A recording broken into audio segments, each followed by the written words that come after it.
మనతో ఉన్నారు ఈరోజు Telangana state BC welfare association president Jajula Srinivas Goud.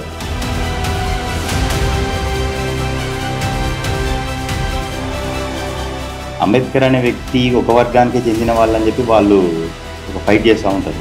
మీరు అలాంటి బీసీలకే అని చెప్పేసి ఎవడాడు అన్నది అంబేద్కర్ ఒక వర్గానికి.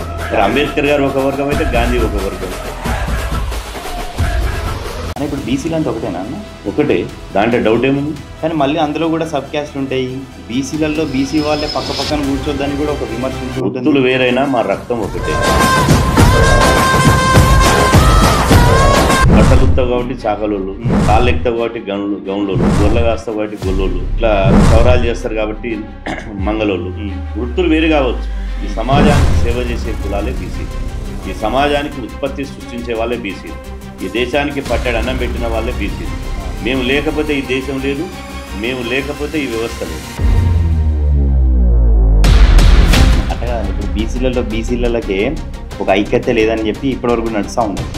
1982లోనే ఎన్టీ రామారావు గారిని కల్వకుర్తిలో ఒక బీసీ బిడ్డ ఒడగొచ్చింది.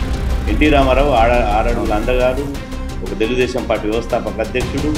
ఎన్టీ రామారావు చెయ్యూపితే కోట్ల మంది జేకొట్టే జనము ఒక చిత్తరంజన్ దాస్ అని ఒక బీసీ బిడ్డ చేతిలో ఓడిపోయాడు. బీసీలు ఎంతమంది ఉన్నా, వాళ్ళకి ఎంత ప్రాధాన్యత ఇచ్చినా చిట్ట చివరికి వాళ్ళు ఒక కార్యకర్తలానే మిగిలిపోతున్నారు. కానీ పాలించే సత్తా లేదంటారా వాళ్ళకి? వాళ్ళు ఇప్పుడు బీసీలలో రాజులు పుట్టారు, చక్రవర్తులు పుట్టారు. అశోక చక్రవర్తి ఎవరు? మొన్నటి కాక మొన్న సర్దార్ సర్వాయి పాపన్ ఎవరు? బహుజన చక్రవర్తి కదా. మొట్టమొదటి ఈ దేశంలో క్షత్రియుడే కత్తి పట్టాలి, అదేవిధంగా క్షత్రియుడే రాజ్యమేళాలని పటాపంచం చేసి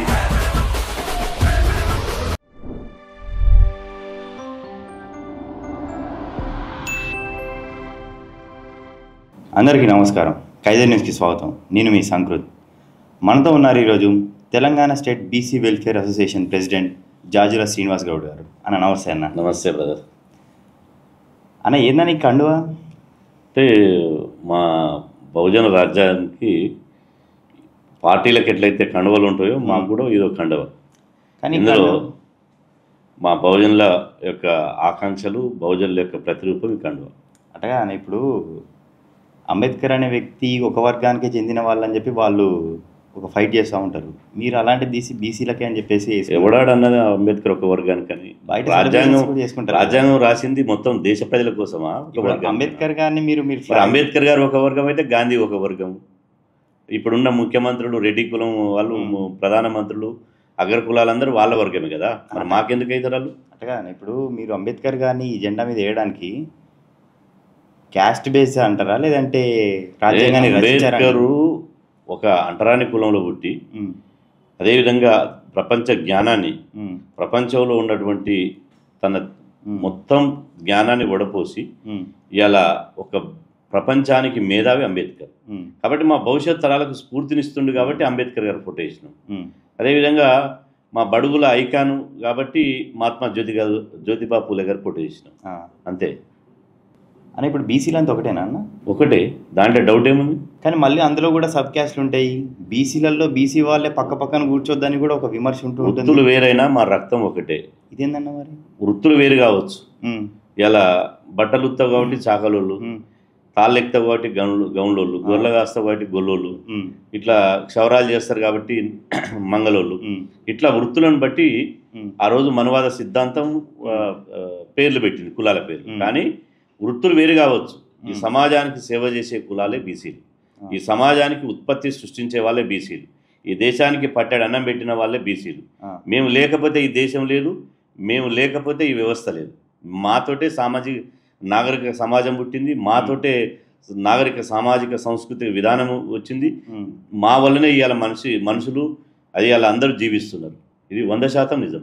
అట్టగా ఇప్పుడు బీసీలకే ఒక ఐక్యత లేదని చెప్పి ఇప్పటివరకు నడుస్తూ ఉంది. ఐక్యత లేదనేది అగ్రకుల పాలకులు సృష్టించిన ఒక కట్టుకథ. ఐక్యత లేనిది 1982లోనే ఎన్టీ రామారావు గారిని కల్వకుర్తిలో ఒక బీసీ బిడ్డ ఒడగొట్టిండు. ఎన్టీ రామారావు ఆరడుగుల అందగారు, ఒక తెలుగుదేశం పార్టీ వ్యవస్థాపక అధ్యక్షుడు. ఎన్టీ రామారావు చెయ్యూపితే కోట్ల మంది జేకొట్టే జనము ఒక చిత్తరంజన్ దాస్ అని ఒక బీసీ బిడ్డ చేతిలో ఓడిపోయాడు. అదేవిధంగా ఎంతోమంది ఇవాళ ఏమాయేములు బీసీల చేతిలో ఓడిపోయారు. బీసీలకు ఐక్యత లేదు లేదు లేదు అని ఒక హిప్నాటిజం టైపులా అగ్రకులాల కుట్ర ఏంటంటే మీకు మీరు నిద్రపోతున్నావు అంటారు హిప్నాటిజంలో. వాడు నిజంగానే నిద్రపోతాడు. ఐక్యత లేదు మీరు బానిసలు అంటారు. మాకు ఐక్యత ఉంది, మేము బానిసలం కాదు, బాదుషాలం, బహుబలులం. బీసీలంతా ఈజీగా లేరు. ఇప్పుడంతా యువతరం అంతా కొత్త తరం నీలాంటి యువకులు ఈ సామాజిక ఉద్యమాలు వచ్చారు. ఇలా ఎవ్వడు ఐక్యత లేదంటే ఐక్యత చేసి చూపిస్తారు, ఐక్యత ఉండి చూపిస్తారు. అని ఇప్పుడు బీసీలలో కూడా మమ్మల్ని ఎస్సీల కిందకి మార్చండి అని చెప్పి ఒక వర్గం కొట్లాడుతూ ఉంటుంది. దాన్ని ఏ విధంగా చూస్తారు? ఇప్పుడు పాలించేవాడు బీసీలను విభజించి పాలిస్తున్నాడు. ఇలా ముఖాన్ని చూసి బొట్టు పెట్టినట్టు ఒక కులాను ఇట్లా అని, ఒక కులం అట్లా అని, ఒక కులాన్ని అసలు పట్టించుకోకపోవడం, బీసీలలో సంచార జాతుల్ని అసలు పట్టించుకోకపోవడం, వాళ్ళకు స్థిర నివాసం లేకపోవడం, స్వాతంత్రం వచ్చి 78 సంవత్సరాలైనా వాళ్ళకు కనీసం చదువు లేకపోవడం, వాళ్ళకి జ్ఞానం లేకపోవడం, వాళ్ళకు ఉపాధి లేకపోవడం.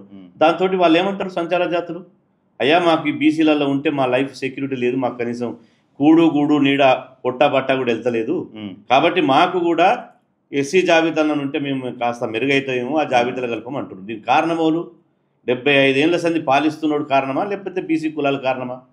వాళ్ళే కారణం కదా. ఎవడైతే పిడికెడు శాతం లేనుడు పరిపాలిస్తున్నాడు కదా ఈ దేశాన్ని, రాష్ట్రాన్ని, ఆ పిడికెడు శాతం లేనుడే కారణం కదా. కాబట్టి దీన్ని ఆ కోణంలో చూడాలి తప్ప బీసీల కారణంగా చూడొద్దు. బీసీలు ఎంతమంది ఉన్నా, వాళ్ళకి ఎంత ప్రాధాన్యత ఇచ్చినా చివరికి వాళ్ళు ఒక కార్యకర్తలానే మిగిలిపోతున్నారు, కానీ పాలించే సత్తా లేదంటారా వాళ్ళకి? వాళ్ళు ఇప్పుడు బీసీలలో రాజులు పుట్టారు, చక్రవర్తులు పుట్టారు. అశోక చక్రవర్తి ఎవరు? బీసీనే కదా. అదేవిధంగా ఎంతోమంది చక్రవర్తులు పుట్టారు. మొన్న సర్దార్ సర్వాయి పాపన్ ఎవరు? బహుజన చక్రవర్తే కదా. మొట్టమొదటి ఈ దేశంలో క్షత్రియుడే కత్తి పట్టాలి, అదేవిధంగా క్షత్రియుడే రాజ్యమేళాన్ని పటాపంచలు చేసి బహుజనుడు కూడా కత్తి పట్టొచ్చు, బహుజనుడు కూడా రాజ్యమేలొచ్చు అని చెప్పి సర్దార్ సర్వాయి పాపన చూపించింది కదా.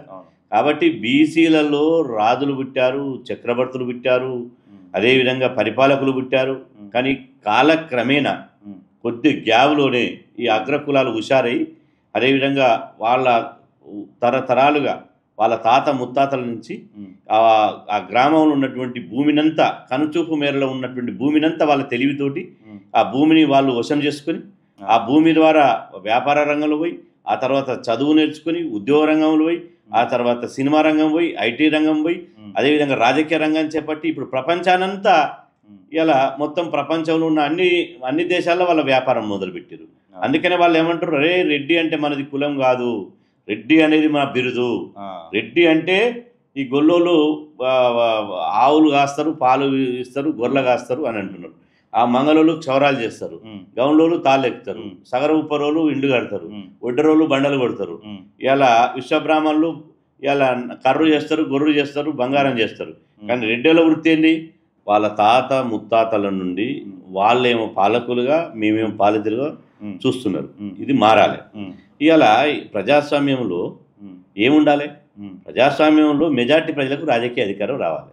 కానీ ఇక్కడ గమ్మతైన విషయం ఏంటంటే 0.5% ఉన్నోడు 5% ఉన్నోడేమో ఇచ్చే కాడుండు, 60% ఉండి 90% ఉన్నోళ్ళేమో తీసుకునే కాడున్నారు. ఇది ఎక్కడ ప్రజాస్వామ్యం? ఇక్కడ ఎవరు తెలివి తక్కువ అంటారు మరి? అంటే తెలివి తక్కువ అనేది కాదు, వాళ్ళు నేను ఇంతకుముందే చెప్పినట్టు గుత్తాధిపత్యం చేస్తున్నారు. ఇది ఎన్నో రోజులు కొనసాగాయి. ఇవాళ మా వాళ్ళు సామాజిక చైతన్యం, రాజకీయ చైతన్యం, అదేవిధంగా ఒక పొలిటికల్ పోలరైజేషన్ లేకపోవడంతో ఇవాళ కొంత వెనకబడుతున్నాం. కానీ దీంట్లో కూడా ప్రత్యేకమైనటువంటి తెలంగాణలో ఉన్నటువంటి ఒక ప్రత్యేక పరిస్థితులను కూడా చూడాలి. ఇలా ఉత్తర భారతదేశంలో ఎప్పుడో మేల్కొని ఉత్తర భారతదేశంలో ఒక లల్లు యాదవ్, ఒక ములాయం సింగ్ యాదవ్, అదేవిధంగా తమిళనాడులో ఒక స్టాలిను, బీహార్లో ఒక నితీష్, అదేవిధంగా కర్ణాటకలో ఒక సిద్ధిరామయ్య, ఇలా చాలామంది వచ్చారు. కానీ ఇక్కడ పరిస్థితి, తెలంగాణ పరిస్థితి ఏంటంటే, ఇక్కడ తెలంగాణలో నాజీలకు, నవాబులకు వ్యతిరేకంగా తెలంగాణ రైతాంగ సాయుధ పోరాటం, అదేవిధంగా నక్సల్బరీ ఉద్యమంలో భూస్వాములకు, గడిల దొరలకు వ్యతిరేకంగా నక్సల్బరీ ఉద్యమం జరిగింది. అదేవిధంగా ప్రత్యేక తెలంగాణ కోసం ప్రత్యేక తెలంగాణ తొలిదేశ ఉద్యమం, మలిదేశ ఉద్యమం జరిగింది. కాబట్టి ఎక్కడ కూడా ఇక్కడ గ్యాప్ ఇవ్వలే. అయినప్పటికీ ఈ గ్యాప్లో కూడా అక్కడక్కడ రిజర్వేషన్ ఉద్యమాలు జరిగినాయి, మండల్ కమిషన్ ఉద్యమాలు జరిగినాయి, మురళీధరరావు కమిషన్ సిఫార్సులు అమలు చేయాలని ఉద్యమాలు జరిగినాయి. కానీ అనుకున్న స్థాయిలో పోలేకపోయినాయి. కానీ ఇప్పుడు తెలంగాణలో అన్ని ఉద్యమాలకు ఇవాళ ఫుల్ స్టాప్ పడ్డది. ఓకే. అన్ని ఉద్యమాలు ముగిసినాయి. ఇక మిగిలింది బీసీల ఉద్యమమే ఉంది. ఎందుకు గత 10 సంవత్సరాల నుంచి ఏమైంది? ఏ ఉద్యమం ఉంది? ఎందుకు లేదు? బీసీ ఉద్యమం లేనిది కేసీఆర్ దళిత ముఖ్యమంత్రిని చేస్తా, బీసీలను చుట్టుపక్కల పెట్టుకుని బీసీలకు సప్లాన్ చేస్తా, బీసీలకు రిజర్వేషన్ పెంచుతా, సమగ్ర కుటుంబ సర్వే చేయించి భారతదేశంలోనే తెలంగాణ అతిపెద్ద బీసీలు ఉన్న రాష్ట్రం అని చెప్పి ఇలా మభ్యపించుండు కదా. మరి అప్పుడు చేయలేదు ఉద్యమం? ఇలా ఖచ్చితంగా చేయలేదంటే అప్పుడు ఒక ప్రత్యేకమైన పరిస్థితి ఉంది. ఎందుకంటే తెలంగాణ మొన్ననే వచ్చింది కదా. తెలంగాణ వచ్చింది కాబట్టి ఆ రోజు తెలంగాణ ఉద్యమంలో కూడా మేము అన్నాం, ఇది సామాజిక తెలంగాణ కావాలి, భౌగోళిక తెలంగాణ అంటే మళ్ళీ ఈ తెలంగాణ దొరల చేతిలోకి పోతుంది, ఈ తెలంగాణ పటేళ్ల చేతిలోకి పోతుంది. కాబట్టి ఈ పిడికెడు శాతం లేని వాళ్ళకి కాదు, బహుజనులకు రావాలి అంటే ఏదో ఒక తెలంగాణ రానియండి. ఫస్ట్ వచ్చిన తెలంగాణ ఇదే తెలంగాణ ఉద్యమ స్ఫూర్తితోటి మనం కొట్లాడి మళ్ళీ సామాజిక తెలంగాణ సాధించుకుందామని చెప్పి అప్పుడు పెద్దలందరూ చెప్పారు. ప్రొఫెసర్ జయశంకర్ నుంచి చాలామంది. ఇవాళ తెలంగాణ వచ్చిన తర్వాత ఏమైంది? తెలంగాణ పునర్నిర్మాణం, తెలంగాణ ఆంధ్ర వాళ్ళ ముందల మన అడ్మినిస్ట్రేషన్ ఫెయిల్ కావద్దు, ఆంధ్ర వాళ్ళ ముందల మనం నవీన నాపసేను పండద అన్నట్టు మనం ఆంధ్రలో ముందు పల్చా కావద్దు, కాబట్టి తెలంగాణ పునర్నిర్మాణం అయింది అని ఆ పునర్నిర్మాణం పేరుతోటి కేసీఆర్ 10 ఏళ్ళు ఏకఛత్రాధిపత్యం వెళ్ళింది. ఇవాళ కేసీఆర్ దళితుల ముఖ్యమంత్రిని చేస్తాను చేయలేదు, అదేవిధంగా బీసీలను డిప్యూటీ సీఎం చేస్తానని చేయలేదు, అదేవిధంగా పార్టీ లేనప్పుడు ఒక ఈటల రాజేందర్ గారిని పార్టీ ప్రతిపక్ష ఏదైతే అసెంబ్లీలో టీఆర్ఎస్ శాసనసభ పక్షం ఉందో దాన్ని శాసనసభ పక్ష నేతగా ఈటల రాజేందర్ గారిని పెట్టాడు. ఆ తర్వాత అధికారం వచ్చిన తర్వాత హరీష్ రావుని, కేటీఆర్ని, ఎర్రబెల్లి దయాకర్ రావుని, కేసీఆర్ని, కవితని మొత్తం వాళ్ళని నింపుకున్నాడు. ఆ తర్వాత తెలిసి వచ్చింది, అరే ఇది అన్యాయం అవుతుంది బీసీలకు, కేసీఆర్ని ఇంటికి సాగనంపవలసిందే, కేసీఆర్ని ఇంటికి సాగనంపితే తప్ప బీసీలకు దారి లేదు. కాబట్టి ఆల్టర్నేటివ్ లేక మార్పు రావాలి, కాంగ్రెస్ రావాలి అంటే మళ్ళీ తెలంగాణలో కాంగ్రెస్ వచ్చింది. కానీ కాంగ్రెస్ వచ్చిన తర్వాత ఏమైంది? మొత్తం గుడి చైర్మన్ చూసిన వాళ్ళే, బడి చైర్మన్ చూసిన వాళ్ళే, పంచాయతీ మెంబర్ నుంచి పార్లమెంట్ సభ్యుని దాకా, అదేవిధంగా మొత్తం ముఖ్యమంత్రి దాకా ఒకే సామాజిక వర్గం. ఇవాళ రెడ్డే రావాలి, రెడ్డే వెళ్ళాలి, రెడ్డే ఉండాలనే పద్ధతిని పోయింది. అంట కదండి. ఇప్పుడు తెలంగాణ అప్పుడే వచ్చింది, కేసీఆర్ గారు పాలిస్తున్నారు, అది ఓకే, టైం ఇచ్చిండ్రు. మరి మొన్ననే కదా కాంగ్రెస్ వచ్చింది, మరి రేవంత్ రెడ్డికి టైం ఇవ్వరంటారా? ఇప్పుడు సంవత్సరం అయింది, అసెంబ్లీ ఎన్నికల్లో బీసీలకు 34% టికెట్లు ఇస్తామని ఇచ్చిరా? కాంగ్రెస్ పార్టీ ఉదయపూర్ డిక్లరేషన్ పేరుతోటి 34% అసెంబ్లీ టికెట్లు ఇస్తామని చెప్పింది, ఇయ్యలేదే.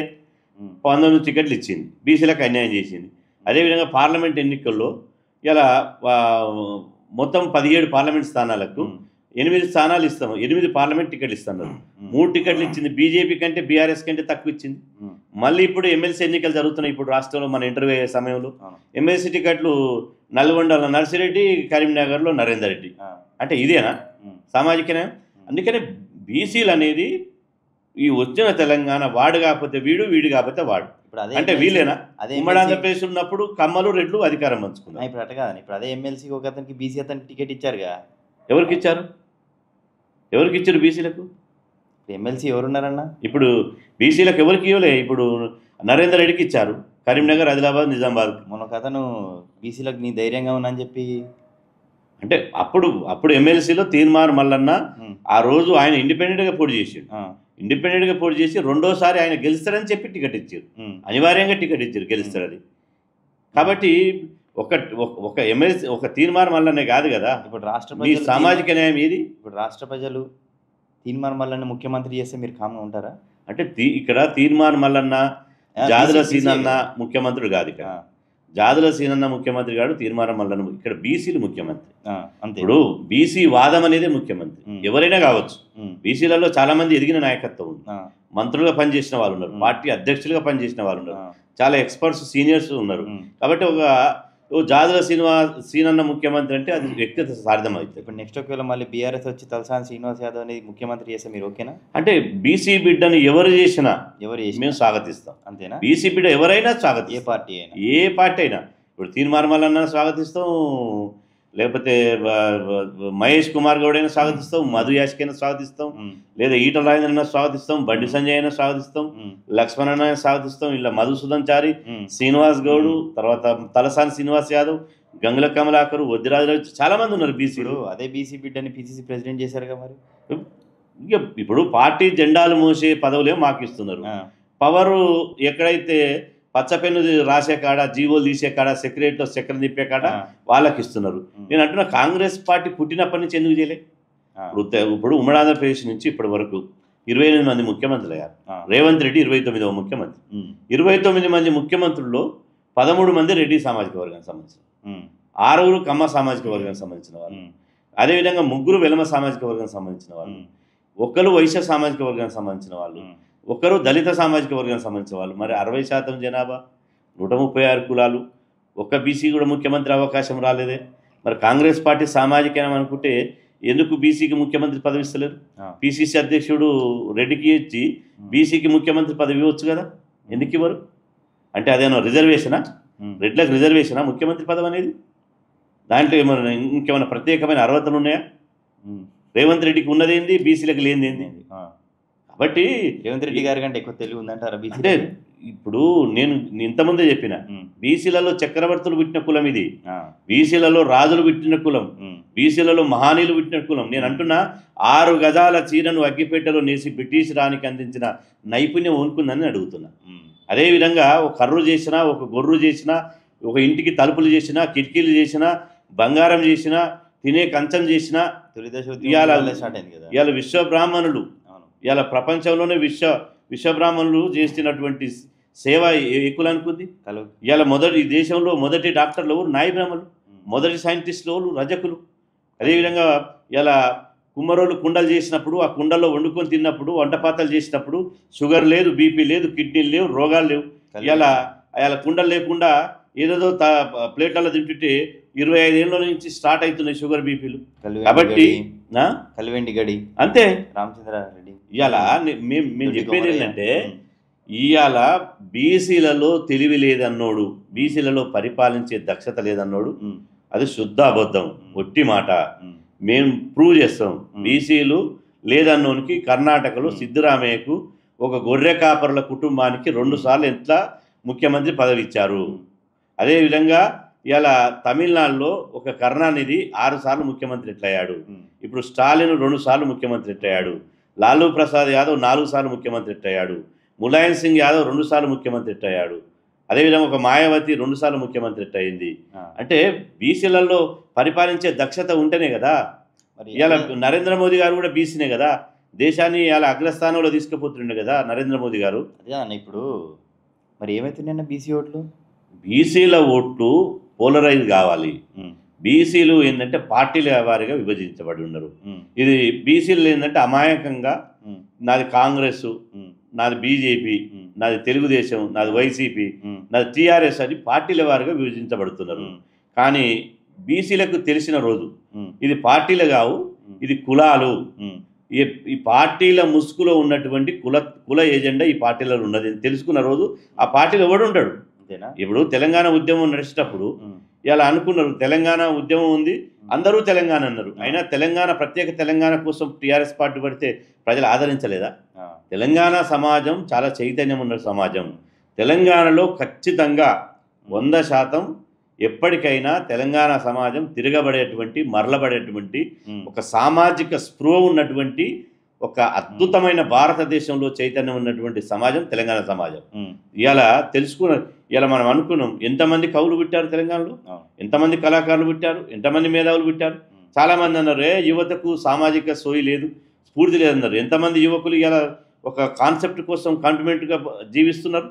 కాబట్టి ఎవరో చెప్పినంత మాత్రాన, ఏదో అపోహాలు సృష్టించినంత మాత్రాన బీసీలకు ఉన్న చైతన్యం పోదు. కాకపోతే పార్టీలు అనేవాళ్ళు ఇంకా నమ్మబలుకుతున్నారు. ఇప్పుడు అంత చైతన్యం ఉన్నప్పుడు బీసీలో ఒక ముఖ్యమంత్రిని ఎంచుకొని బీసీలో ఓట్లన్నీ కలిపితే ఇప్పుడు అదే ప్రయత్నంలో ఉన్నాం. ఎందుకంటే ఇప్పుడు నాకు ఇల్లు లేదు, సొంతం ఇల్లు లేదు, నేను ఎక్కడ పోవాలి? ఎండకు వానకైతే తడవను కదా. సొంతం ఇల్లు లేనప్పుడు అద్దె ఇంట్లోకి పోతాం. ఇప్పుడు బీసీలు కూడా అద్దె కిరాయిలలో ఉన్నారు. అంటే సొంత ఇల్లు కట్టుకున్నప్పుడు ఆటోమేటిక్గా వచ్చేస్తారు. ఇప్పుడు అన్న, ఇప్పుడు అగ్రకులాలు స్థాపించిన పార్టీలలో మెల్లిగి ఒతికి జెండాలు మోస్తుండే బదులు బీసీలు అందరూ కలిసి అరే మనమే ఒకటి ఉందాం, మనమే ఒకరిని ఎంచుకుందాం. బీసీలు అంత శాతం ఎక్కువ కదా. ఎస్, మరి వాళ్ళే అందరికంటే కదా. మరి ఇంకేందన్న, మరి ఇప్పుడు బీసీలు సిద్ధాంతాల ముసుగులో ఒకడేమో ప్రత్యేక తెలంగాణ అని, ఒకడేమో లౌకికవాదం అని, ఒకడేమో మతవాదం అని. ఈ మతవాద ముసుగులో, లౌకికవాద ముసుగులో, ప్రత్యేక తెలంగాణ ప్రాంతీయవాద ముసుగులో ఇవాళ బలైపోతున్నారు బీసీలు. వాళ్ళని బీసీలను బలిపీఠం ఎక్కించారు. బీసీలు కొంత రాజకీయంగా, ఎందుకంటే బీసీలలో ఏంటంటే రెక్కాడితే డొక్కాడినటువంటి కుటుంబాలు, ఉత్పత్తి చేసేటువంటి కుటుంబాలు, ఎవరిని ముంచే కులం కాదు, ఎవరిని దూషించే కులం కాదు, నీతి నిజాయితీకి నిలువెత్తు నిదర్శనం బీసీలు. కాబట్టి బీసీలు ఏంటంటే ఇచ్చిన మాటకు కట్టుబడి ఉంటారు. నిజాయితీగా పలానా వాళ్ళకు ఓటేస్తే వాళ్ళకే ఓటేస్తారు. ఇంకోరికి మోసం చేసి ఓట్లేసేటువంటి నైజం బీసీలకు లేదు. కాబట్టి బీసీలను రాజకీయంగా మౌళ్ళు చేయడానికి కొంత సమయం పడుతుంది. కాబట్టి అంచెలంచెలుగా నేను ఇంతకుముందు చెప్పినట్టు అనేక ప్రత్యేక పరిస్థితుల్లో తెలంగాణలో ఉద్యమాలు వచ్చినాయి. ఇప్పుడు మా ఉద్యమం రాజకీయ వైపు మళ్ళింది. ఇప్పుడు బీసీల రాజకీయ శకం ఆరంభమైందిగా. దీన్ని ఏ శక్తి ఆపలేదు. 100% బీసీల రాజకీయ శకం ఆరంభమైంది, ఇంకేది ఆపలేదు. ఇవాళ వాళ్ళు పోయి వీళ్ళున్నారు, వీళ్ళు పోయి వాళ్ళు ఉన్నారు. ఈ వంకాయ బెండకాయలు ఎక్కువ ఉన్నారు. ఒక గ్రామంలో ఒక చిన్న ఉదాహరణ చెప్తా. ఒక గ్రామంలో భార్య భర్తకు వారం రోజులు వంకాయ ఆలుగడ్డ కూరని పెట్టింది. భర్త అన్నాడట, ఏంది కూరగాయలు మార్చావా, వారం రోజులు పెడుతున్నావు అంటే, రేపు మారుస్తుంది అన్నదట. మళ్ళీ రేపు పెట్టింది భోజనం, అదే కూర పెట్టింది. ఏమైంది మారుస్తాంటివి కూరగాయలు మారవలేదంటే, భలే ఉన్నావు, నిన్నమన్నా వంకాయ ఆలుగడ్డ పెట్టినా ఇవాళ మాత్రం ఆలుగడ్డ వంకాయ కూర అన్నదట. నిన్న మననేమో వంకాయ ఆలుగడ్డ వన్నా ఇవాళనేమో ఆలుగడ్డ వంకాయ అన్నదట. ఇప్పుడు కూడా ఇవాళ వెలమలు పోతే రెడ్డు పోతే వెలమలు, వంకాయ ఆలుగడ్డ మార్చినట్టే ఉంది తప్ప ఇవాళ ప్రయోజనం ఏం లేదు. ఖచ్చితంగా ప్రజలు మార్పు కోరుకుంటున్నారు. సామాజికంగా బీసీ ముఖ్యమంత్రి కావాలి, బీసీలు 60 మంది చట్టసభలో ఇవ్వాలి, బీసీల రాజ్యం రావాలని గట్టిగా ఒక పట్టుదలతో ఉన్నారు. అని ఇప్పుడు తెలంగాణ రాష్ట్రంలో ఎస్సీ ఎస్టీలకు రిజర్వేషన్లు ఉన్నట్టు మరి బీసీలకు కూడా ముఖ్యమంత్రి పదవికి రిజర్వేషన్ ఉంచాలా? ఒకవేళ ఉంచితే ఎవరిని ముఖ్యమంత్రిగా ఎంచుకోవాలి? నేను అంటున్నా, వార్డు మెంబర్లకు, సర్పంచులకు, ఎంపీడీసీలకు ఏమో రిజర్వేషన్లు, ముఖ్యమంత్రికి ఎందుకు ఉండదు రిజర్వేషన్? అంతేనా? ఇప్పుడు అమెరికాను చూసుకోండి, అమెరికా అధ్యక్షుడు 2 సార్లు ఉంటారు. అది ఒక్క టర్మ్లో 4 సంవత్సరాలే. 8 సార్లు ఉన్న పీకి అవతల పడేస్తారు. ఈడ ఇవాళ తాత ఉంటాడు ఓ 4 పర్యాలు, ఆ తర్వాత తాత రావంగానే కొడుకు వస్తాడు, కొడుకు రాగానే మనమడు వస్తాడు, మనమడు బాగాలేకపోతే అలా భార్య వస్తుంది, భార్య బాగాలేకపోతే మళ్ళీ బిడ్డ వస్తుంది. ఇవాళ ఇదేనా వారసత్వ రాజకీయాలు? కుటుంబ రాజకీయాలు, కుల రాజకీయాలు, వారసత్వ రాజకీయాలు ఎందుకు ఉండకూడదు? నేను అంటున్నా 100% ఇప్పటి వరకు ప్రజాస్వామ్యం అంటే ఏంది? ప్రజాస్వామ్యం అంటే అన్ని కులాలకు, అన్ని వర్గాలకు ప్రజాస్వామ్యంలో భాగస్వామ్యం, వాళ్ళ జనాభా దామాస్ ప్రకారం కల్పించడమే నిజమైన ప్రజాస్వామ్యం. మరి ఈ ప్రజాస్వామ్యం లోపల ఒక వర్గానికి, ఒక కులానికి అది పిడికెట్ శాతం లేని వాళ్ళకు మళ్ళీ మళ్ళీ మళ్ళీ మళ్ళీ వారసత్వంగా వాళ్ళే ముఖ్యమంత్రులు, వాళ్ళే మంత్రులు, వాళ్ళే స్పీకర్లు, వాళ్ళే ఎంపీలు. ఇది ఎక్కడి ప్రజాస్వామ్యం? ఎక్కడ ఉంది? అంబేద్కర్ ఏడ రాసిండు? అంబేద్కర్ గారు రాజ్యాంగ పీఠికలనే ఆర్థిక సమానత్వం, సామాజిక సమానత్వం, రాజకీయ సమానత్వం రాసిండు. మరి మీరే ముఖ్యమంత్రులు అయి కూడా పోతే, మొత్తం మీరే పరిపాలించడానికి కూడా పోతే మరి రాజకీయ సమానం ఎప్పుడు వస్తుంది? మరి రాజ్యాంగం యొక్క స్ఫూర్తి ఏది? ఇవాళ మేము అడిగేది ఏంది? ఇవాళ బీసీలను అభివృద్ధి చేయడం అంటే మా స్వార్థం కోసం కాదు, బీసీలకు రాజకీయ అవకాశాలు కావాలని అడగడం మా స్వార్థం కోసం కాదు, ప్రజాస్వామ్యాన్ని పరిపుష్టం చేయడమే. రేపు బీసీలలో అసంతృప్తి ఉండి, బీసీలలో తీవ్రమైనటువంటి నిరసన, ఒక అసంతృప్తితోటి మాకు ముఖ్యమంత్రి పదవి రాదు, వార్డు మెంబర్ కాంచి, గుడి చైర్మన్ కాంచి మొత్తం మీరే గుంజుకుంటారు, బిడ్డ మీ సంగతి ఏందని చెప్పి రేపు అందరూ రోడ్ల మీదకి వచ్చారు అనుకో, ఎక్కడ దాచుకుంటారు? ఎక్కడ పోతారు? మెజార్టీ ప్రజలు రోడ్ల మీదకి వస్తే ఎక్కడ పోతారు? ఇప్పుడు అట్ట కాదు. ఇప్పుడు బీసీ ముఖ్యమంత్రి అయిందే అనుకుందాం. ఎస్, బీసీ ముఖ్యమంత్రి అయినా కూడా వాళ్ళ కొడుకుల కొడుకులు వాళ్ళే మళ్ళీ ముఖ్యమంత్రి అయితే మళ్ళీ వీళ్ళు ఓసీలు అందరూ కలిసి ఉద్యమం చేసి ఏం చేస్తారు? ఇప్పుడు చేయమనండి, వాళ్ళ జనాభా దామస్ ప్రకారం వాళ్ళకి ఇస్తాం. ఇప్పుడు అగ్రకులాల ముఖ్యమంత్రి అయితే బీసీల జనాభా ప్రకారం బీసీలకు రాజకీయ ప్రాతినిధ్యం ఇస్తలేదు, బడ్జెట్లో వాటా ఇస్తలేదు. అందుకనే బీసీల కష్టాలు బీసీలకే మిగిలిపోయినాయి, బీసీల కన్నీల బాధలు బీసీలకు ఉన్నాయి. రేపు బీసీ ముఖ్యమంత్రి అయితే అగ్రకులాలకు కూడా వాళ్ళ జనాభా దామాస్ ప్రకారం వాళ్ళకు రాజకీయ వాటా ఉంటుంది, సామాజిక వాటా ఉంటుంది, బడ్జెట్ వాటా ఉంటుంది. వాళ్ళ జనాభా ఎంత ఉందో అంత శాతం వాళ్ళకు బరాబర్ 100% వాళ్ళ వాటా వాళ్ళకి ఇస్తాం. అదేవిధంగా ఇలా అగ్రకులాల ముఖ్యమంత్రి అయితే బీసీల వాటా బీసీలకు ఎందుకు ఇస్తలేరు? మా వాటా కూడా మీరు ఎందుకు దనకపోతున్నారు? అంటే ఇప్పుడు బీసీ సంక్షేమ పథకాలు అందట్లే అంటారా? ఎక్కడ అందుతున్నాయి? 2,60,40,00,000 ఉన్నాయి రాష్ట్ర బడ్జెట్. 2,40,000 2,40,000 40 కోట్లు ఉంది. ఆ 40,000 కోట్లలో బీసీలకు కనీసం 1,00,000 కోట్లన్న రావాలి కదా. 5,000 కోట్లు మా ముఖాన్ని వేస్తే ఎంగిలి మెతుకులు ఆ కుక్కలకి వేస్తే కుక్క బిస్కెట్ కూడా రావు ఒక్కొక్క మనిషికి వస్తే. ఇలా మేము అప్పులోనేమో మీరేమో 7,00,000 కోట్లు అప్పు చేసినట్టు. ఇప్పుడు 7,00,000 కోట్లలో 3,50,000 కోట్లు మా నెత్తి మీద పడ్డట్టే కదా. అప్పుల్లోనేమో మా వాటా బరాబర్ వేస్తారు, కానీ ఆమ్దాన్ లేదు. బడ్జెట్లో మా వాటా ఏది? బీసీ సబ్ప్లాన్ ఎందుకు పెట్టరు? మా కుల వృత్తులు ఎన్ని రోజులు మగ్గిపోయి సావాలి? వాళ్ళ తరతరాలు వాళ్ళ కొడుకులు, వాళ్ళ పిల్లలు, వాళ్ళ మనవలు కూడా అదే వృత్తి చేసుకుని అట్టే బాధలు పడి అనేక కష్టాలు పడి అట్టే బతకాలనా? కట్టడుకోవడానికి బట్ట ఉండదు, చదువుకోవడానికి మంచి చదువు ఉండదు. ఓ మంచి దుకాణం పెడితే ఒక 10 లక్షలు లోన్ ఇవ్వరు. అదేవిధంగా ఒక బ్యాంకు పోతే మాకు 10 ఎకరాల భూమి ఉండదు. మీరు కాళేశ్వరం ప్రాజెక్టు కడితే పారడానికి వ్యవసాయం చేసడానికి మాకు భూమి ఉండదు. అదేవిధంగా మొత్తం ఎట్టి చేసి కాయకష్టం చేసి సమాజాన్ని బతికేయాల. తల్లి గడుపులోకి వెళ్ళి పుట్టేటప్పుడు మీరు ఏమన్నా బంగారాలు, వైడూర్యాలు, వజ్రాలు తీసుకుని పుట్టిరా? మీరు కూడా బట్టలు లేకుండా 100 పోగులు లేకుండా పుట్టిరు కదా. మేము కూడా బట్టలు లేకుండా 100 పోగులు పుట్టినాం కదా. మరి ఎందుకు మా మీద మేము ఎందుకు ఈ బాధలు పడి కష్టాలు పడి ఈ కన్నీళ్ళు తీసుకుంటా బతకాలి? మీరెందుకు సంపన్న కుటుంబంలో పుట్టి బంజరాయిల్స్లో పుట్టి వాడికార్లలో తిరిగి మీరు విమానాలలో తిరిగి మీ కుటుంబాలు మీరు 100,000 కోట్ల రూపాయలు ఎందుకు పోవాలి? మేము ఉత్పత్తి చేసే వాళ్ళం ఎందుకు బాధపడాలి? ఇలా మేము పట్టడన్నం పెట్టేవాళ్ళు, ఈ సమాజాన్ని బతికించే వాళ్ళు ఇలా మేము ఈ రకంగా ఎందుకు అరిగోస తీయాలి? దీని వ్యత్యాసాన్ని పూరించరా? ఎన్ని రోజులు ఇట్లా తరతరాలుగా మేము ఇట్టే మోసపోవాలనా? బీసీలే అంతే కదా. మెజార్టీ ప్రజలు బీసీలు, తర్వాత ఎస్సీలు, ఎస్టీలు, మైనార్టీలు. ఇలా నేను అంటున్న అగ్రకులాల వృత్తి ఏంది చెప్పమనండి.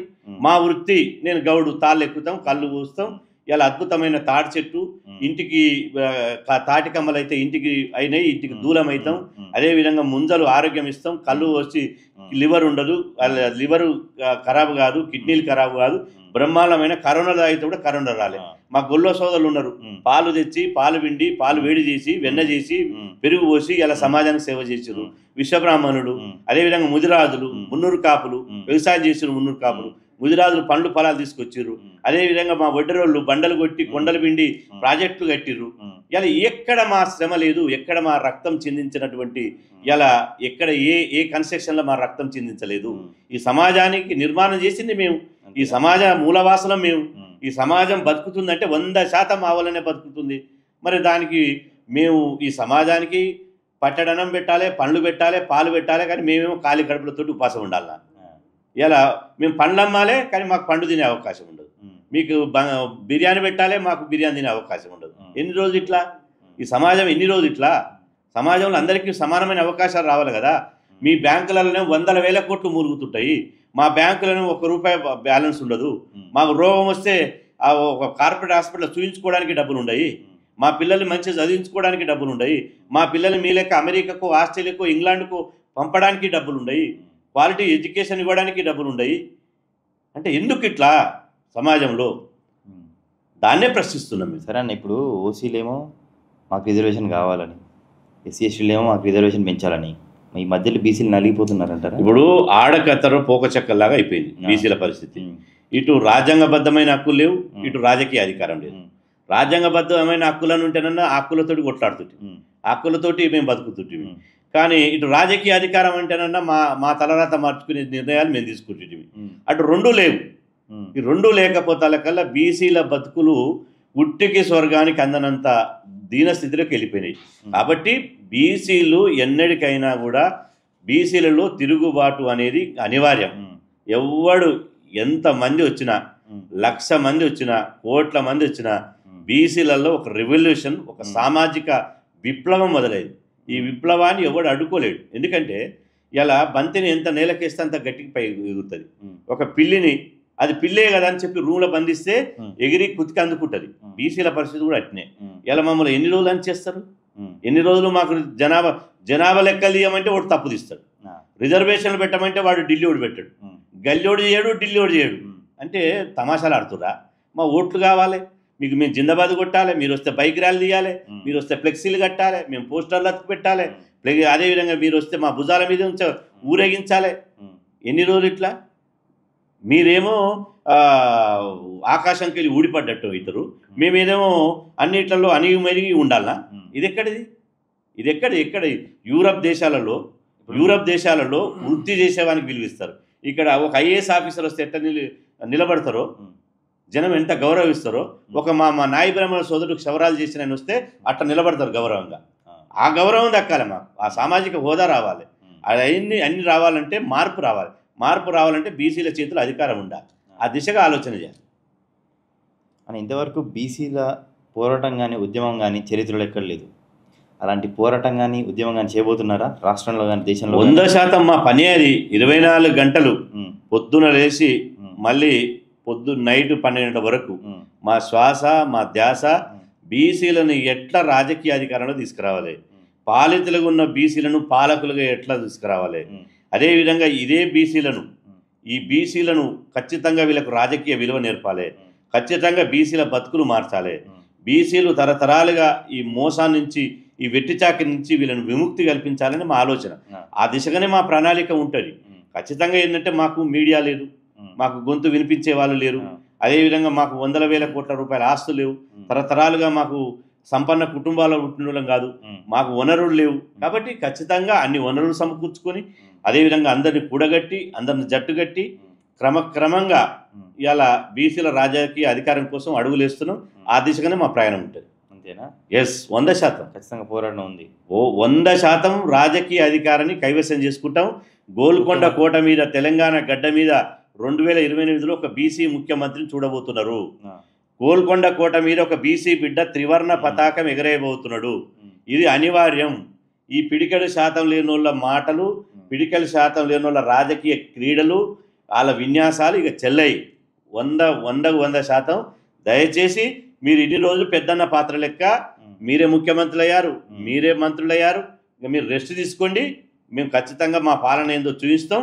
మీకు కూడా ఒక అగ్రకులాలంటే ఒక ఇప్పటి వరకు వార్డు మెంబర్ కానటువంటి రెడ్డిలు ఉన్నారు, వార్డు మెంబర్ కానటువంటి కమ్మలు, వైశ్యులు, బ్రాహ్మణులు, వెలమలు ఉన్నారు. వాళ్ళ పక్షాన మేము ఉంటాం, వాళ్ళ పక్షాన కూడా మేము మాట్లాడతాం, వాళ్ళ జీవితాల గురించి మేము ఆలోచిస్తాం. వాళ్ళు కూడా ఎందుకు అగ్రకులాలకు పుట్టినంత మాత్రాన పేదరికంతో ఉండాలి? కాబట్టి మేము బహుజన హితాయ బహుజన సుఖాయ, మొత్తం ఈ దేశంలో ఉన్నటువంటి ప్రతి ప్రాణి కూడా సుఖంగా ఉండాలని కోరుకుంటున్నాం. ప్రతి జీవి కూడా స్వేచ్ఛగా బతకాలని కోరుకుంటున్నాం. ప్రతి ఒక్కరికి భూమి మీద జన్మించిన ప్రతి ఒక్కరికి సమాన హక్కులు కావాలంటాం. కాబట్టి ఆ దిశగా ఉన్నోళ్ళం తోటి మనిషిని ఎందుకు దూషిస్తాం? తోటి మనిషిని మేము ఎందుకు వ్యతిరేకిస్తాం? మా మీద పెత్తనం చేసిన మాత్రం వ్యతిరేకిస్తాం. మాకు రావాల్సినటువంటి వాటను గద్దొచ్చి కోడిపిల్లని వేసుకపోయేటోళ్లకు గద్దలకు మాత్రమే వ్యతిరేకం కాదు తప్ప కాకలకు వ్యతిరేకం కాదు. అట్టగాదన్నా, మీరు బీసీలకు ఎస్సీలకు ఎస్టీలకు మద్దతుగా ఉన్నారంటారు. మరి శ్రీనివాస్ గౌడ్ అని ఎందుకు పెట్టుకున్నారు? శ్రీనివాస్ అని పెట్టుకోవచ్చు కదా. ఇప్పుడు నా కుల అస్తిత్వం, ఇప్పుడు నా కుల అస్తిత్వము బీసీలు అంటే కులాలుగా బలపడదాం, బీసీలుగా ఐక్యమైదాం. కులాలుగా బలపడాలి కదా, కులాలుగా మా అస్తిత్వాన్ని చూపించాలి కదా. అదే మళ్ళీ ఇవాళ ఒకనాడు మేము తాడి చెట్లు ఎక్కినాం, ఈ సమాజానికి కళ్ళు పోసినాం, ఈ సమాజాన్ని సాధినాం. ఇవాళ ఏమ్రా గమలోడా అనేది మా తాతల కాలం నాడు. ఇప్పుడు వాడు అంటాడా సీకి సింత గడతాం, ఏం గౌడ్ సాప్ అంటారు. అంటే హోదా పెరిగి సామాజిక గౌరవం పెరిగిందా లేదా? కాబట్టి ఖచ్చితంగా కుల అస్తిత్వము, కుల ఐడెంటిటీ అనేది ముఖ్యము. ఈ కుల అస్తిత్వం, కుల ఐడెంటిటీ ద్వారానే బీసీల ఐడెంటిటీ వస్తుంది, బీసీల అస్తిత్వం నిలబడుతుంది, అంతిమంగా బీసీలు ఒక ఐక్యతకు వస్తారు. ఇప్పుడు ఇందాక రెడ్డిలు, ఆ రెడ్డి అనేది కులం కాదు మన గర్వకారణం అంటారు. రేపటి రోజు ఆ గౌడో ఆ యాదవ్ ఇంకోటి ఏదన్నా అది ప్రౌడ్గా తలకెక్కే అవకాశం లేదా? లేదు, అట్లా లేదు. అట్లా తలకెక్కితే మళ్ళీ ఇంకో ఉద్యమం వస్తుంది. ఇప్పుడు మేమేమంటే నమ్మలేం కదా, ఇప్పుడు ఎప్పుడెట్టన్నా మారచ్చు. ఇప్పుడు కుల అస్తిత్వం కోసం, సామాజిక హోదా కోసం ఇలా మేము పేరు చివరన పెట్టుకున్నాం. ఇలా మాకంటే ముందే కాపులు ఉన్న వాళ్ళు రెడ్డిలను పెట్టుకున్నారు. కట్టమంచి రామలింగారెడ్డి గారి నాయకత్వంలో మనం కాపుగా ఉంటే మన పేర్లు గుర్తుపట్టాం. ఎంఆర్ఓ ఆఫీస్ పోయినా ఓ రెడ్డి ఎంఆర్ఓ ఉంటే అదేవిధంగా మేము పోతే పని చేసి పెట్టాలి. ఓ పోలీస్ స్టేషన్ పోయినా ఓ రెడ్డి ఆయన ఉంటే ఈ రెడ్డి ఆయన పోతే పని చేసి పెట్టాలి. కాబట్టి కాపులు ఉన్నటువంటి వాళ్ళం మనం అభివృద్ధి చెందాలి, వ్యాపార రంగంలో రావాలి, వాణిజ్య రంగంలో రావాలి, ప్రభుత్వ యంత్రాంగంలో రావాలి. ప్రపంచాన్ని శాసించాలంటే మనం ఈ తోకలు పెట్టుకోవాలి, ఆ తోకల ద్వారానే ఐడెంటిటీ వస్తుందని చెప్పి కాపుగా ఉన్నటువంటి వాళ్ళు రెడ్డిగా అవతరణ చేయాలి. ఇప్పుడు అదే తోక మీరు పెట్టుకున్నారు. ఇప్పుడు వాళ్ళు స్వార్థం కోసం పెట్టుకుర్రా, దేనికోసం పెట్టుకుర్రా, ఇంకో కోసం పెట్టుకుర్రా మాకు సంబంధం లేదు. వాళ్ళు దేనికోసం పెట్టుకుర్రా వాళ్ళని అడగాలి మీరు ఇంటర్వ్యూలో. మేము మాత్రం మా అడిగా మా అడగా యొక్క అడగాలన్నా మా యొక్క పురాణాలలో ఇప్పుడు మా యొక్క ఇప్పటివరకు కులం పురాణాల్లో కౌండిన్య మహర్షి వంశం మాది. ఇప్పటివరకు మా మీరే యొక్క అన్నారు గౌడ పురాణంలో చెప్పింది అదే. అదిగా కాబట్టి ఇప్పటివరకు మా కుల అస్తిత్వం రావాలంటే మా కులానికి సామాజిక హోదా రావాలంటే ఖచ్చితంగా ఇవాళ వాళ్ళు ఎట్లయితే రెడ్డి అని పెట్టుకున్నారో, కమ్మలు ఎట్లయితే చౌదరి అని పెట్టుకున్నారో, వెలమలు ఎట్లయితే రావని పెట్టుకున్నారో, మనము కూడా ఏ కులానికి ఆ కులం బీసీలలో ఇప్పుడు మేము కూడా పిలిపించినాం బీసీ కులాలకు. ఇప్పుడు పిచ్చకుండా వాళ్ళు పెట్టుకున్నాను మనం పెట్టుకుంటే కాదు, పులి కాదు. చూసిన అత్తమా ఇక్కడ నక్కమా పెట్టుకున్నట్టేగా. కుల అస్తిత్వం ఒకటి, సామాజిక గౌరవం దక్కాలన్నా వద్దా? దక్కాలి కదా. ఇప్పుడు దక్కాలన్నప్పుడు మా మా మా బీసీ కులాల్లో పిచ్చకుంటోళ్ళని పిచ్చకుంట అని అవమానిస్తున్నారు. వాళ్ళు వంశరాజులను పెట్టుకున్నారు. ఇప్పుడు ముదిరాజులలో వాళ్ళు తెనుగు, బంటు, ఆ తర్వాత 4-5 కులాలు ఉన్నాయి, వాళ్ళు ముదిరాజులను పెట్టుకున్నారు. అదేవిధంగా విశ్వబ్రాహ్మణులు చారీలను పెట్టుకున్నారు, ఆచార్యులను పెట్టుకున్నారు. అదేవిధంగా ఇలా ఒక్కొక్క కులం మా మా గొల్లలు మా గొల్లలంతా కలిసి మా గొల్లోళ్ళంతా కలిసి యాదవ్ అని పెట్టుకున్నారు. అదే ఇప్పటిదాకా మీరు అన్నారు ఇప్పుడు ప్రతి కులం బీసీ కులాలలో వర్క్ అవుతుంది అని చెప్పి బీసీ కులాలలో బీసీ వాళ్ళు కూడా పెట్టుకుంటున్నారు. వాళ్ళు తోకలు పెట్టుకుని రాజ్యం వెళ్ళినప్పుడు మేము ఎందుకు పెట్టుకోకూడదు తోకలు? అంటే మీకు కూడా రాజ్యం ఇప్పుడు రాజ్యం వెళ్ళొద్దా? నేను ఇప్పటిదాకా చెప్పిందే కదా. ఇప్పుడు వాళ్ళు ఎట్లయితే కులం ఐడెంటిటీ అయ్యిర్రో, ఎట్లయితే వాళ్ళు కులం ఏకీకరణ చెందిర్రో, మేము కూడా అట్నే చెందుతాము. మేము కూడా వాళ్ళు చూపించిన మార్గంలో పోతాము. కానీ మా కింది వాళ్ళ మా మా ఏ కులం నుంచి అయితే వచ్చినామో, ఏ జాతుల నుంచి వచ్చినామో, మేము అధికారం ఉన్నప్పుడు ఆ జాతులను మరవకుండా సేవ చేయాలనేది, వాళ్ళందరినీ సమానత్వ స్థాయిలోకి తీసుకురావడం మా లక్ష్యం. బయట మీరు కాంగ్రెస్ కి సపోర్ట్ అని చెప్పి చిన్న టాక్ ఉంది, ఎంతవరకు నిజం? నేను కాంగ్రెస్ కు సపోర్ట్ కాదు, బీఆర్ఎస్ సపోర్ట్ కాదు, బీజేపీ సపోర్ట్ కాదు. నేను 100% బీసీలకు సపోర్ట్. అంతేనా? బీసీలకు అన్యాయం చేసినప్పుడు ఎవరినైనా చీల్చి చెండాడుతా, నిలదీస్తా, అడుగుతా, కడుగుతా, ఇప్పుడు ఒకప్పుడు ఉద్యమిస్తా, సింహం లాగా గర్జిస్తా. కానీ ఎవరైనా బీసీలకు మేలు చేసిరనుకో, ఇలా మా జాతి రక్తంలోనే ఉంది, ఎవరైనా మేలు చేస్తే మా హృదయంలో పెట్టుకుంటాం. బీసీలకు ఎన్టీ రామారావు గారు ఇలా అగ్రకుల సామాజిక వర్గానికి సంబంధించిన వాళ్ళు. బీసీలకు స్థానిక సంస్థల్లో 42% రిజర్వేషన్ అన్నాడు. కర్ణం వ్యవస్థని, పోలీస్ పట్వారీ వ్యవస్థను రద్దు చేసిండు, మండలాలు తీసుకొచ్చిండు. ఎంపీపీలలో జెడ్పీసీలో బీసీలకు స్థానం ఇచ్చిండు. ఒక దేవేంద్ర గౌడ్, ఒక యనమల రామకృష్ణుడు, తలసాని శ్రీనివాస్ యాదవ్, ఓ ఎర్రం నాయుడు, ఇట్లా బీసీలకు అవకాశం కల్పించిండు. బీసీలు కొంత వెలుగులోకి వచ్చిర్రు. కాబట్టి ఎన్టీ రామారావుని మేము ఇవాళ అంత మాత్రాన చూస్తామా? కాబట్టి మేము కూడా ఖచ్చితంగా ఇవాళ మీరు అనే విధంగా ఏ పద్ధతులు అయితే అంటుర్రో, మేము ఖచ్చితంగా మాకు ఎవరైతే మేలు చేస్తారో వాళ్ళని మా గుండెలో పెట్టుకుంటాం. కాంగ్రెస్ కామారెడ్డి డిక్లరేషన్ చేసింది, మేము వస్తే 6 నెలల్లో కులగణన చేస్తాం, స్థానిక సంస్థల్లో రిజర్వేషన్ పెడతామన్నది. మీరు అన్నట్టు ఇంతకుముందు అప్పుడే సంవత్సరం కాలేదు, మీరు అప్పుడే కాంగ్రెస్ మీద అంటున్నారు అన్నారు. మేము 6 నెలల కాలం చూసినాం. అయ్యా మా డిమాండ్ నెరవేరుస్తావా? నెరవేరిస్తే ఓకే, నెరవేర్చకపోతే మాత్రం బాగుండదని చెప్పి మేము చెప్పుకుంటూ వచ్చినాం. కానీ ఒకటేసారి కట్టబట్టుకుని నిలబడలేము కదా, చేసేటువంటి సమయం ఇవ్వాలి కదా. ఇలా దురదృష్టవశాత్తు ఏంటంటే బీసీ సంఘాల మీద ఉన్న పెద్ద అపవాదం ఏంటంటే, ఇలా మేము ఒక ఇష్యూ మీద కాంగ్రెస్కు మా ఇష్యూ కోసం మామూలుగా మాట్లాడినామనుకో, అప్పుడు టీఆర్ఎస్ వాళ్ళు, బీజేపీ వాళ్ళు ఏమంటారు, ఆ బీసీ సంఘం కాంగ్రెస్ పార్టీకి అనుకూలంగా ఉందని అంటారు. ఒకవేళ కాంగ్రెస్కి వ్యతిరేకంగా గట్టిగా మాట్లాడినామనుకో, కాంగ్రెస్ వాళ్ళు ఏమంటారు, బీఆర్ఎస్ వాళ్ళు ఉసిగొలిపినట్టు వీళ్ళని, కాబట్టి బీఆర్ఎస్ వాళ్ళు చట్టంలో పడి వీళ్ళు మాట్లాడుతున్నారు, బీఆర్ఎస్కి అనుకూలం అంటారు.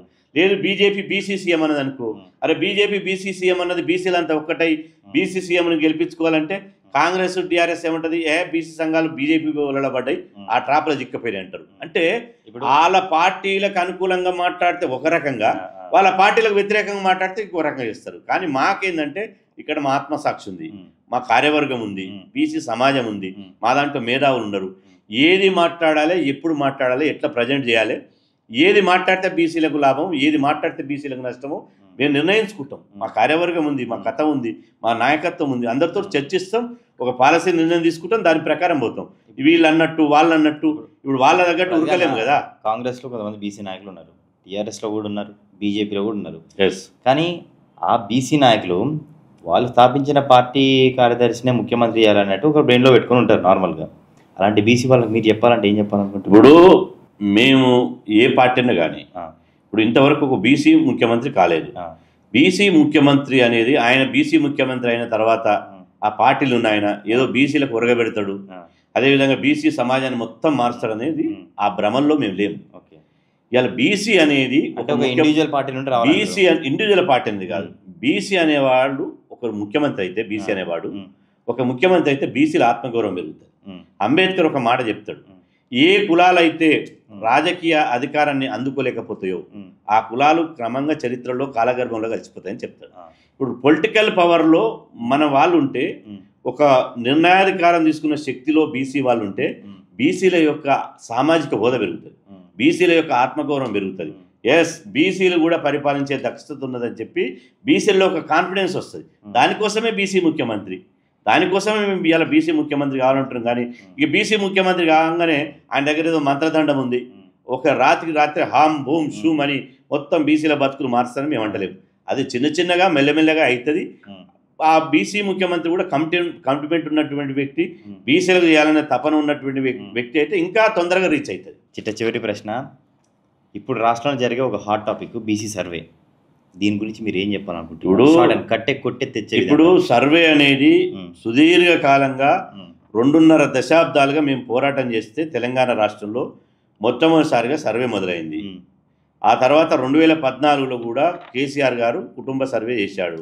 కానీ కులం ప్రత్యేకంగా ప్రస్తావించకపోయినా ఆ సమగ్ర కుటుంబ సర్వేలో కూడా 90% కరెక్ట్. ఎందుకు కాదు? అంతేనా? ప్రభుత్వ యంత్రాంగాన్ని అంతా ఉపయోగించాడు. ఇలా ఆయన నా ఇంట నేనుంటే మీ ఇంట మీరు ఉండాలని చేసిండు. కాబట్టి 90% కరెక్టే, అంటే తప్పేం లేదు. కానీ పచ్చకామెంట్లు వచ్చినకి లోకమంతా పచ్చగా అన్నట్టు ఏ వైపు చూసుకోవాలో, ఏ యాంగిల్లో చూసుకోవాలో ఆ యాంగిల్లో చూసుకున్నట్టు అది ఆలోచన చేస్తాడు.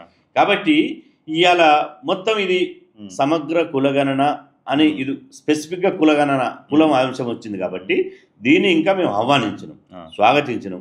కులగణన కోసం ఇంకో ఫలానా ఉండాలని చెప్పినాం. కానీ కులగణన తెలంగాణ రాష్ట్ర ప్రభుత్వం ఆరంభ శూరత్వం చేసింది.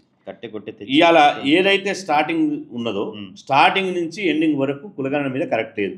ఏదైనా ఏమైనప్పటికీ అసలే చేయనోని కంటే చేసినోడు కొద్ది నయం కదా. కాబట్టి కాంగ్రెస్ ప్రభుత్వం చేసింది, కొన్ని తప్పులు దొరినాయి, పోరాటం చేసినాం. సరి చేస్తారా లేకపోతే మీ సంగతి చూడాలన్నాం. ఇప్పుడు నిన్నమన్నా సరి చేసిర్రు. ఇప్పుడు రేవంత్ రెడ్డి ఇలా గాంధీ భవన్లో మాట్లాడుతూ అన్ని సరి చేసి మరొకసారి అవకాశం చూడాలన్నాడు. అగ్రకులాల జనాభా పెరిగింది, బీసీల జనాభా జరిగింది. కాబట్టి దీనిలో కుట్రలు జరిగినాయని చెప్పినాం. ఈ కుట్రలు ఛేదించాలి, కులగణన సర్వే కరెక్ట్ చేయాలి, బీసీల జనాభా వాస్తవంగా ఎంత ఉందో తేల్చాలి, జనాభా దామస్ ప్రకారం రాజకీయ వాటా దక్కాలి. ఆ దక్కే వరకు మా పోరాటం ఉంటుంది. థ్యాంక్ యూ శ్రీనివాస్ గారు. థ్యాంక్ యూ తమ్ముడు. Thank you.